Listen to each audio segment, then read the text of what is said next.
Gogo kufona kudai so kwakanaka. Ndavaisira korome bheki. Aro.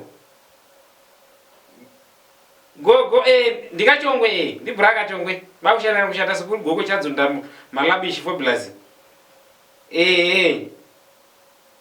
Ya ndaisa komi bheki ndandisina mari. Ndatoona padoa komi bheki. Ora aiwa ndokuzviziva kuti gogo memusina mari.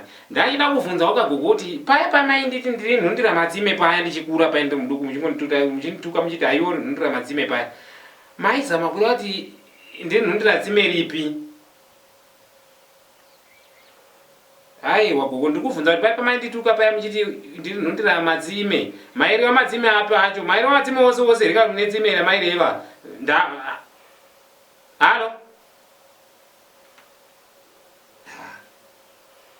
Manje vakakatena ndamari wafundira bheki keni. Ndiri kutenzodzvisa kuti pavaindituka chiri ndiri Nhundira Matsime. Ese Matsime andiri kusangana nawo akawanda. Ndoda kuzama zuva kuti Tsime raireva painde ripi? Vaireva Tsime ripi zvechiwa? Nhundira Matsime. Izvo ndondinetsa kuti ukaona uchinzi uri Nhundira Matsime. Pane pachirehwa Tsime iri. Nhundira Matsime. Chero ndiri Nhundira chete. Ndiro Nhundira chete zvokuti kwa Tsime ripi ndinozvinetsa nokutsvaga zvezana nebasa rese. Nganingozva chete ndiri Nhundira Matsime chete. Zvokuti kwai chero vanhu vakazitaura kuti kwadzi wakazodai iwe ukazodai ndiri Nhundira Matsime chete.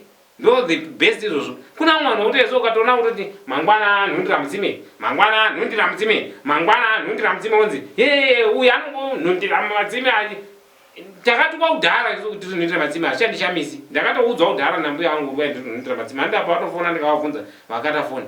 Ndiri Nhundira Matsime, ndiri Nhundira Matsime. Braka chokuba ushana kushata. Inonziyo NYAUDZOSINGWI production kana kuti Nyaya Dzeusiku production. Every Thursday NYAUDZOSINGWI, Nyaya Dzeusiku.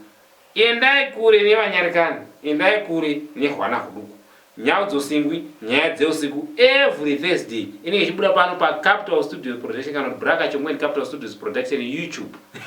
Pa YouTube ya Braka Chongwe every China. Nyaya Dzeusiku kana kuti saka chako gara waita subscribe. Yekuti ukagara waita subscribe yako unenge uchiti China choga choga.